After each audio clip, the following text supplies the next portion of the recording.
What's up, guys? This is the Subway Sports Show. I'm Lucas, joined by Luke.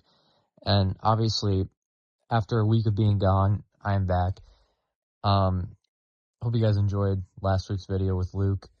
But today we're going to be talking about a little bit of the Mets, a little bit of the Yankees, and we're going to be talking about potentially of what's to come for tomorrow's game for Giants vs. Jets, last preseason game before we actually begin the real football.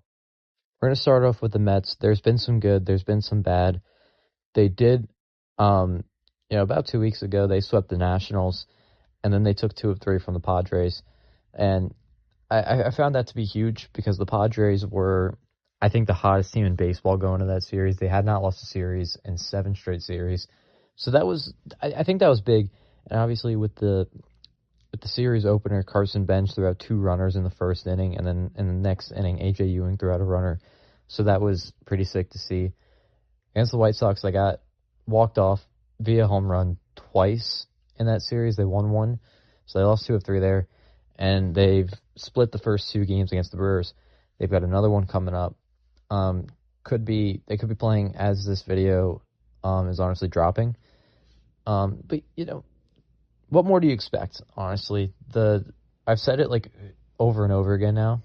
Like there's still not expectations for this team to even be good down the stretch, because they're a team that's still 13 games under 500. No matter how much games they've made up, they're still last in the division.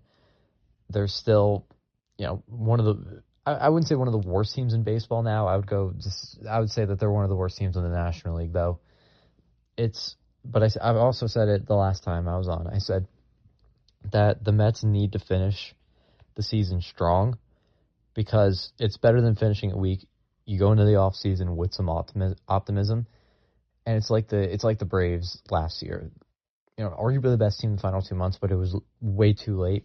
But they did carry that momentum in the next year, and you just want to hope the Mets take it that seriously too. Another thing I just wanted to touch on real quick is Andy Green. And since becoming manager of the Mets, Andy Green is at 500. He's 26-26, and his record, especially often, has been flirting above 500. Like I said, the Mets could be playing as this video is dropping, but if by the end of the night the Mets win, then Andy Green has a winning record right now as the Mets manager. There has been speculation per SNY, actually Chelsea Jones of SNY, saying that Andy Green is potentially in talks of becoming the next Mets general manager, which is kind of just like in the NFL with like David Stearns. Andy Green will help out with choosing who to sign, whatnot, all that stuff. Just very, very similar to NFL, except it would be Andy Green and David Stearns. Not every MLB team has a general manager. I actually don't think most teams have general managers. But whether Andy Green stays as the manager or becomes the general manager of the Mets, I would like for Andy Green to stay in this organization, because I think that he has been a positive for the Mets this year. Now it's Luke talking about the New York Yankees, and the Yankees did win a nice game last night, 3-9. They scored 4 runs in the 7th inning. Cody Bellinger's hit really set the game wide open and broke the tie.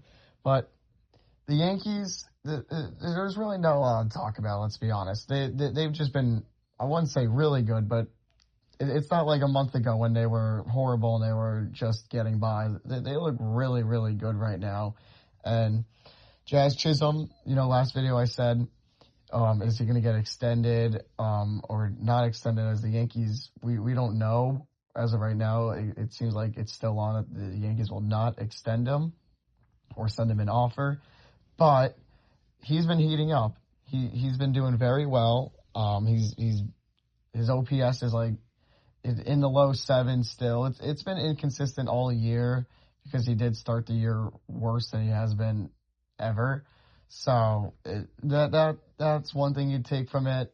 But he did say last night the only goal, he doesn't care about the stats or anything or winning the stolen base title this year, because now he does lead the MLB in stolen bases with 36. He said all he cares about winning is a World Series. And I think that should be a talk on extending him, because he is a great clubhouse player regardless if he's good or bad, he's a great clubhouse player. And you need that type of guy because, let's be honest, Aaron Judge is just an awkward guy. If you saw the Team USA speech, it was horrible. It was just bad. But Jazz is a guy who he does trash talk, but he knows how to be good because he was good once. He was really good with Miami, and he was good his first year as a Yankee. The first half because he didn't play the full year, but he was good. So again, the Yankees, we don't know when this video is going to drop. Again, it could probably drop if the Yankees win already or lose. But the Yankees still play the Astros tonight, and then they play Boston, and then they head on the West Coast to play the Angels and then the Padres. These are very important games, in my opinion, because these are playoff games, I should say. They're playoff games because Boston is heating up, as we know. They're going to probably make the playoffs. Houston, you still always hate Houston, and the Yankees always have a tough time playing against them, so that's always a good game. But then we look after the Boston game, the Boston series, I should say. They play the Angels, of course, like I said, and then they play the Padres, West Coast, and then they play the Rockies. Those 12 games should be really easy for the Yankees, and they should at least minimum lose 2 of those out of all the 12 games. I don't understand. If they lose more, I'm going to be very disappointed.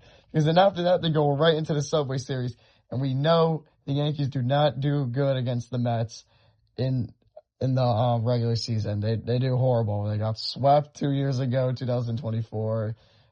Last year they had the season series, and obviously Tyrone Taylor ruined our dreams this year at Citi Field. And then they played the Twins after the Mets, and then 4 games against the Rays. The goal for the Yankees should be in September, and honestly now, win as much games as you can and just pray Tampa Bay loses. I would like to talk about the Giants versus Jets, the final preseason game for both teams and obviously for the NFL. The Giants, I don't know what's going to happen in this game. Probably no one's going to play, so it's going to be chill. But the one thing we should look out for is OBJ again. Is he going to make this team? We don't know. Calvin Austin did get ruled out for a season-ending ACL injury at practice this week. So the wide receiver position, because Jalen Hyatt's obviously going to get cut, the Giants will need 2 more wide receivers. So who's going to be there? Braxton Berrios, Odell Beckham Jr., Juju Smith-Schuster got cut 2 weeks ago. Potentially Darius Slayton could get cut too, but I don't know if the Giants would want to do that because they would have to give him so much money because he signed a big deal that they made over, and he made more money than Saquon Barkley. But that's besides the point. I'm just happy football's back. And Giants versus Jets, hopefully the Jets can win because the last time in 2022, Giants made the playoffs. So hopefully we could see a Jets win. This is the only time I will ever be rooting for the Giants to lose. Obviously, as we've mentioned already, multiple times, the Jets do play the Giants tomorrow. And, obviously it's just preseason, so there's not really a lot to look at. But, hopefully the Jets can get a win and round out the preseason strong, and hopefully Breece Hall's back by week 1. Thanks for watching this episode of the Subway Sports Show. I'm Luke, joined by Lucas, and we'll see you guys next week.